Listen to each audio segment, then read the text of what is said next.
लेकिन अगर देखते हैं तो धर्म को भी लोगों ने धंधा बना दिया है, धर्म को धंधा बना दिया है लूट खसूट का।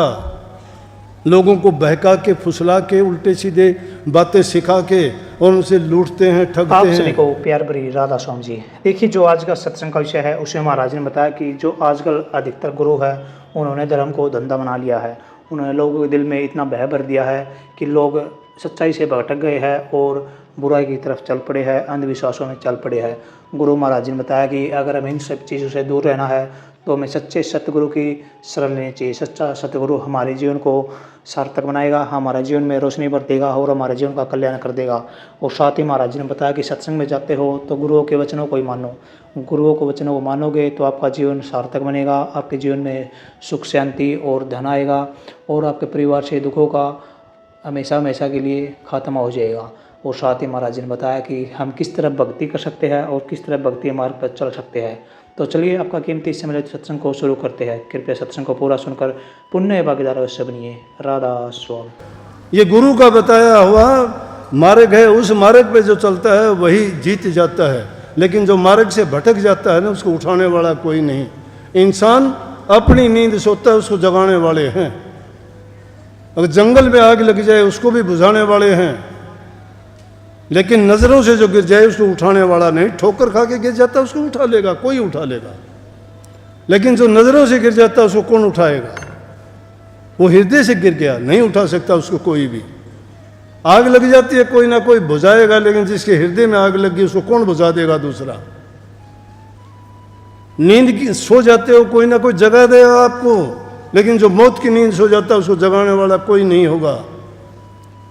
ये धर्म का हमारा कितना आसान नहीं है। खाते पीते ऐश करते हो, वचन एक मानते भी नहीं, इतनी बात भी नहीं मानते। अगर बात ही मान ले तो करना क्या है? यही भजन और यही भक्ति है, यही गुरु भक्ति है। गुरु के वचन को मानते चले जाओ। मैं कहता हूं तुम खुद अपने अंदर बदलाव देखोगे, खुद को ये तसल्ली हो जाएगी कि हाँ मैंने कुछ पा लिया। बताने वाली चीज ही नहीं है किसने क्या पा लिया। पाने वाली चीज़ तो सतूल चीज़ है। मैंने ये पा लिया, मैंने ये पा लिया, मैंने ये पा लिया, मैंने ये पा ली, मैंने ये पा ली। लेकिन वो चीज़ जो पा ली वो किसको बताऊं क्या पा लिया? तुम भी क्या बताओगे, क्या दिखाओगे? वो तुम्हारा हृदय परिवर्तन होगा, तुम्हारी शुद्ध भावना, शुद्ध विचार होंगे, पवित्र सोच होगी, पाप रहित हो जाओगे। पापों से जब बरी और मुक्त हो जाओगे, हृदय शुद्ध और पवित्र होगा। जिस चीज़ को भी हाथ लगाओगे वो तुम्हें शांति देगी, प्यार देगी। लेकिन तुम दुनियादारी की चीज़ों को बड़े समझते हो, जो जिस चीज़ों पे आके सब लुटते पिटते आए, तुम उनको बड़ी मानते हो। इंसानियत की कीमत नहीं है। इंसानियत की कीमत जो इंसान समझ जाता है वो समझो कि खुदा को उसने जान लिया है। खुदा को जानना चाहते हो, इंसान को जान लो, अपने आप को पहचान लो। अपने आप को जो इंसान सुधार लेगा वो समझ लो कि उसने प्रभु के चरणों में पा लिया है। इसलिए गुरु की महिमा गाई है कि सतगुरु दर्शन कर लो, या बड़ भागी को हो सतगुरु के दर्शन। सतगुरु के दर्शन मिलने से मन में शांति आती है। कैसे आती है? जल में गुण है ठंडक देगा, अग्नि में है ताप का, चंद्रमा में है शांति का, सूर्य में प्रकाश देना, अंधेरे को मिटा देने का, अमृत में है मिठास का और जहर में है मृत्यु का गुण। अब जैसा जिसको मिलेगा, जैसे का संग करेगा, जैसा पाएगा वैसा उसका असर होगा। और नाम में गुण है मुक्ति का, नाम में गुण है शांति का, नाम में गुण है भय और डर से मुक्त होने का। लेकिन अगर देखते हैं तो धर्म को भी लोगों ने धंधा बना दिया है। धर्म को धंधा बना दिया है लूट खसूट का। लोगों को बहका के फुसला के उल्टे सीधे बातें सिखा के और उनसे लूटते हैं, ठगते हैं और अपना काम चलाते हैं। वो धर्म का पैसा लेके खा के भी बड़ा बनना चाहते। कोई बड़ा आज तक बना है क्या? जिसने खाए रिकॉर्ड देख लो, मंदिर के पुजारियों ने खाए तो उनके घर देख लो, अगर मस्जिद के मुल्ला ने खाए तो उनके घर देख लो, चर्च के फादर ने खाए हो तो उनके घर देख लो, संतों ने खाए हो तो उनके घर देख लो। एक आदमी किसी चीज़ पर से उसको अपने दुर्गुणों के लिए वार के देता है, दूसरा उसको खा के ये कहता है ये तो ऐसा है जिस प्रकार से कोई किसी को जहर मिला के कोई चीज़ दे जर वो चटकारे लेके खाता है, लेकिन ये नहीं पता कि तूने जहर खाया है, कुछ समय के बाद तेरी मृत्यु हो जाएगी। ये संसार के पदार्थ इसी प्रकार से हमें ठगते हैं। दिखाई देने में मीठे ज़रूर लगते हैं, अच्छे ज़रूर लगते हैं, दिखाई अच्छे देते हैं, चंद रोज़ के लिए इंसान अपना जीवन खराब और बर्बाद कर लेता है। जीवन को संवारो। अगर तुम अच्छे इंसान बनना चाहते हो धीरे धीरे करके, ये अलग बात है, बहाना मत बनाओ। कहते हो कि ये कलयुग हो गया, यूँ तो कहने को मैं भी कहता हूँ कलयुग नहीं पाप युग है। वो क्यों है कि रोज़ाना की जो बातें सुनते हैं वो बातें आम जीवन में ऐसे हालात हो गए कि बड़ा दुख लगता है वो बातें सुन के। वो बातें सुन के ही बड़ा दुख लगता है। एक छोटा सा बच्चा अपने बाप दादा दादी माँ को, उनको भी ऐसे वचन बोल देता है, बेचारे रोते हैं। 2 दिन पहले ही एक लड़का 12-14 साल का होगा, मुश्किल से 7वीं 8वीं पढ़ने वाला, लेकिन हष्ट पुष्ट शरीर का, उसकी दादी आके कहने लगी, कहती है कि जी इसको समझाओ, ये मानता नहीं है। अब मैं भी हैरान होता हूँ कि तुम्हारे से तुम्हारे 2-2, 4-4 साल के, 5 साल के, 8 साल के बच्चे नहीं सुधरते, और मैं इन पके हुए जो ये बैठे इनको कैसे सुधारूँगा। लेकिन मैं इनको ही कहता हूँ कि तुमने अपनी संतान को बिगाड़ दिया। अब वो बच्चा क्या, मैं बोला क्या करता है ये, बोला करता क्या है कि अगर यूँ कह देने कि ना बेटा यूँ ना करे, आंगली मत कर देना, आंगली तोड़ दूंगा। अगर कहते हैं हाथ कर देना, हाथ मत कर देना, मैं हाथ तोड़ दूंगा। वो बोला बुरे से बुरा बोलता है, गंदे से गंदा बोलता है। आदमी जो अपने घर में देखता है सीखता है वही बोलेगा। किसी घर में जब विरोधी विचार हो, कोई नेक बच्चा एक आदि पैदा होगा, नहीं तो उसमें जैसे विचार जैसे ख्यालात वो उनसे, अपने माँ बाप से, अपने बड़ों से सुनेगा, वो वैसा ही बन जाएगा, वो वैसा ही बन जाएगा। अरे चंदन के बाग में रहने वाले ढाक और पलाश के पेड़ों में भी चंदन की खुशबू हो जाती है, चाहे वो चंदन तो नहीं है लेकिन खुशबू चंदन की आती है उनमें भी, क्योंकि अच्छों के संग करने से इंसान में अच्छे गुण आते हैं, और बुरे आदमियों का संग करने से इंसान के अंदर बुराइयाँ और निकम्मी सोच बन जाती है उनकी, जो उनको कभी उभरने नहीं देती। इसलिए अपनी सोच, इनमें तीनों चीज़ आ जाती है, मन भी, वचन भी और कर्म भी। एक दिन में नहीं सुधरती, लेकिन देखते देखते बहुत दिन हो गए। स्वामी जी महाराज ने क्यों कही कि सत्संग करत बहुत दिन बीते, अब तो छोड़ पुरानी बाण। सत्संग करत बहुत दिन बीते, सत्य संगति में बैठते हो, गुरु का उपदेश सुनते हो, ज्ञान सुनते हो, बहुत दिन बीत गए। एक एक वचन सुनने वालों ने अपना जीवन बदल के रख दिया था। उनके नाम अगर सुनाएं तो आप कहोगे कि हाँ हुआ ऐसा। उनके गीत गाते हो कि उसका ऐसा हो गया, उसका हो गया, तो क्या हम वैसा करने के लिए तैयार हैं? नहीं हैं हम तैयार। उनके गीत गाते, उनका इतिहास तो जानने का, क्योंकि वो लिखी लिखाई बात है, करना बड़ा कठिन है। कहनी मीठी खांड सिर करनी, विष की लोग कहनी सी करनी, करे तो विष का अमृत हो। अगर इंसान कहता है वैसी अगर कर दे तो जहर का भी अमृत बढ़ जाता है, बड़ा अमृत। मीरा भाई को जिसने नाम की कमाई कर रखी थी, उसको परवाह ही नहीं थी, जहर दिया गया, उसने जहर मानना ही नहीं। कहने लगे कि ले, बता भी दिया था, उसकी ननद ने उसको बता दिया था कि तुझे जहर दिया जाएगा और तू जहर पिएगी मर जाएगी, लेकिन कहाँ, बेपरवाह थी वो।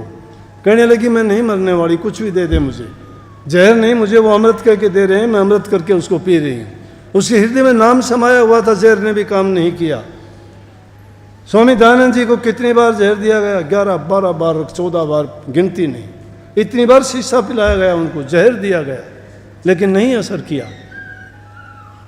इसलिए हृदय में जब तुम उस नाम को बसा लेते हो, वो शुद्ध और पवित्र तुम्हारे विचार होते हैं, वो हर चीज़ को हजम कर जाता है।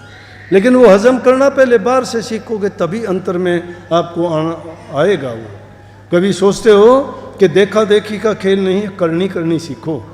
करनी नहीं करते, ना नाम प्यारा आपको, ना गुरु प्यारा, तो उनका वचन प्यारा का है। वो तो आपको ऐसा लगेगा कड़वा एकदम, जैसे गोली मार दी आपको। अच्छी बात भी कड़वी लगेगी, क्योंकि हृदय में पाप भरा हुआ है।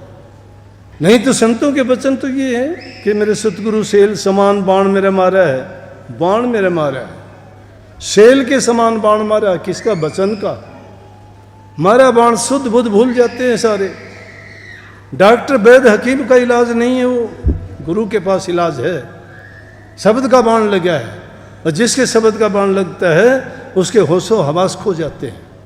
वो ये दुनिया का नहीं रहता, सिर्फ उसको एक ही चीज़ नज़र आती है।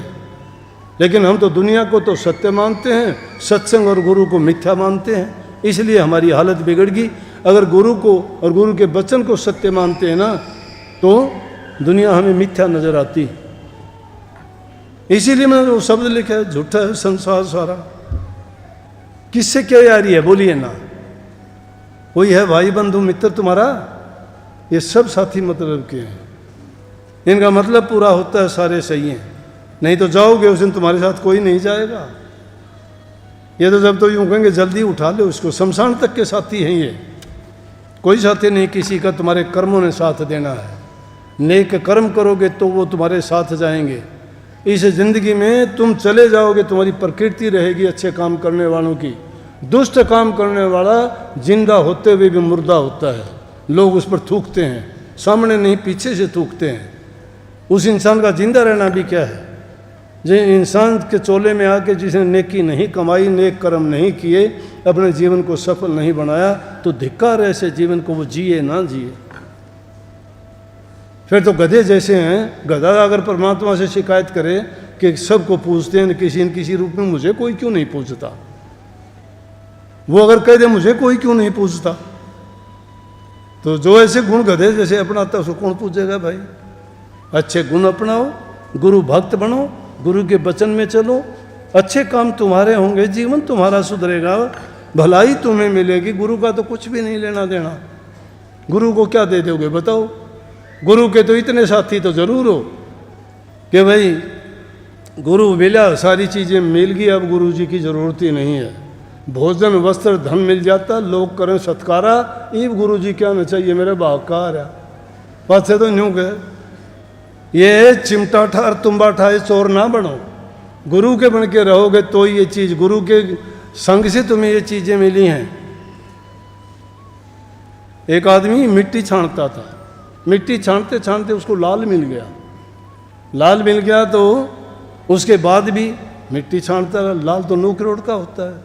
लोग कहने लगे रे अब क्या कमी रह गई, 9 करोड़ का लाल मिल गया तेरे को तो, और फिर भी तू मिट्टी छानता है। बोला रे लाल मिट्टी छानने से ही मिला था मेरा। ये है समझ, जिस चीज़ से तुम्हें वो चीज़ मिली थी उसी को भूल गए। इसलिए नाम को, गुरु को, भक्ति को, परमात्मा को, इनको ना भूलिए। इनको भूलोगे सावधानी हटी, दुर्घटना घटी। सबको बहुत बहुत आशीर्वाद। सत्संग को पूरा सुनने के लिए का बहुत बहुत धन्यवाद। हम आशा करते हैं आपने सत्संग को बड़ा ही ध्यान से सुना होगा। तो जैसे प्रिय साधु जी आपने सत्संग में सुना, महाराज जी ने बताया कि गुरुओं का एक एक वचन आपके जीवन में रंग भर देता है। गुरुओं का एक एक वचन आपके जीवन को सार्थक बना देता है और आपको बुराइयों से बचाता है। गुरु चाहे तो आपके जीवन को इतना अच्छा बना देंगे कि आपका जो जीवन है वो स्वर्ग जैसा बन जाएगा। लेकिन उसके लिए आपको गुरुओं के वचनों को मानना पड़ेगा। गुरु जो बताता है उन बातों को मानकर नाम सिमरन में अपने मन को लगाना पड़ेगा, ध्यान में लगाना पड़ेगा, तभी हम भक्ति कर पाएंगे और भक्ति से हमारे जीवन का कल्याण हो सकेगा। और जैसे महाराज जी ने बताया, कभी भी पाखंडी गुरुओं की शरण मत लो, क्योंकि पाखंडी गुरु आपके मन में अंधेरा भर देगा, भ्रम भर देगा, जो भ्रम आपका कभी मिट नहीं सकता। इसलिए अच्छे संत की शरण लो, सच्चे गुरु की शरण लो, ताकि आपका जीवन सुख शांति से और सार्थक बन सके। तो कृपया गुरु महाराज जी की इन बातों को आप अपने जीवन में अवश्य उतारिए और अपने जीवन को सार्थक अवश्य बनाइए। और साथ ही अगर आपको सत्संग अच्छा लगा तो कमेंट बॉक्स में राधा स्वामी लिखकर पुण्य भागीदार अवश्य बनिए। मिलते हैं जल्दी एक नए और बहुत ही प्यारे प्रवचनों के साथ। तब तक के लिए आप हमें दीजिए राधा स्वामी।